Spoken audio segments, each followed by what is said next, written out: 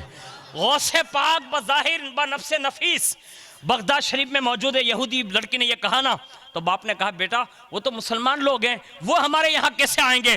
لیکن اللہ اکبر، جیسے ہی وہ بیٹی نے کہا نا، کہا بابا کسی کے یہاں وہ آئے یا نہ آئے، میں ان کی محفل میں جایا آیا کرتی ہوں، میرے دل میں ان کی محبت بیٹھ گئی ہے، آپ دعوت تو دے دینا، آئے تو ان کا عدل ہوگا، نہ آئے تو ان کا عدل ہوگا، اور آئے تو ان کا فضل ہوگا، ہمارا تو کام ہے دعوت دینا، لیکن میرا یقین ہے آپ جتنوں کو چاہیں دعوت دے دو، کوئی آئے یا نہ آئے، میں جن کی محفل میں شرکت کرتی تھی نا، مجھے یقین ہے کہ وہ شاہ جیلا ضرور تشریف لائیں گے۔ اب بیٹی نے دعوت بھی دلوا دی، وقت مقررہ پر بارات آ رہی ہے، بیچ راستے میں ڈاکوؤں نے جو ہے بارات پہ حملہ کیا۔ حد یہ ہو گئی کہ دلہے کا مرڈر ہو گیا، یعنی دلہے کا سر جو ہے کاٹ کر کسی نے رکھ دیا، اور وہ بارات جو آنے والی تھی خوشی خوشی وہ ایک غم کے ساتھ ایک میت لے کر اسی پنڈال میں آ گئی۔ یہاں تو کوہرام مچ گیا، ساری خوشیاں غم میں تبدیل ہو گئی، اور جو خوشیوں کا سما تھا نا، وہ سارا کا سارا غم میں بدل گیا۔ لوگ جو ہے ماتم کدا ہے، ایک دوسرے کو مل کر رو رہے ہیں، حالات پوچھ رہے ہیں۔ جب یہ باتیں اندر کمرے تک گئی نا، تو بیٹے نے پوچھا، کہا لوگوں دیکھو تو صحیح ہوا کیا ہے، کیا بارات آئی اور لوگ ایسا رو رہے ہیں؟ جب پتہ لگایا نا تو پتہ چلا، اس کا باپ دوڑ کر آیا، کہا بیٹی غضب ہو گیا۔ کہا کیا ہو گیا؟ کہا جو تیرا دلہا بن کر آیا تھا نا، کہا ہاں، کہا اس کی ڈولی نہیں آئی۔ کہا تو؟ کہا وہ میت آئی ہے۔ جب بیٹے نے یہ سنا نا، ظاہر سی بات ہے، عورت جو ہے نا صنف نازک ہوتی ہے، اس کا دل بڑا نازک ہوتا ہے، رونا چاہیے نا۔ اس نے مسکرا کر کہا کبھی ایسا نہیں ہو سکتا۔ کہا کیا مطلب؟ کہا میں نے جن کو دعوت دی ہے نا وہ آ گئے؟ کہا نہیں۔ کہا ایک کام کرو، بھلے سب آ گئے ہیں، ان کو بھی بلا لیا جائے۔ کہا بیٹی بارات نہیں ہے، اب تو یہ غم کا ماحول ہے، اب ان کو آنے سے کیا فائدہ؟ کہا میں ان سے محبت کرتی ہوں، اور ان کا فرمان ہے کہ مجھ سے محبت کرنے والا کبھی بھی اس حال میں غمگین نہیں ہو سکتا۔ میں نے دعوت دی ہے، میری خوشی میں وہ ضرور شرکت کریں گے۔ کہا بیٹی خوشی غم میں بدل گئی ہے، کہا تمہارے سب کے آنے سے خوشیاں غم میں بدلتی ہیں، اور عبد القادر آ جاتے ہیں تو سارے غم خوشیوں میں تبدیل ہو جاتے ہیں۔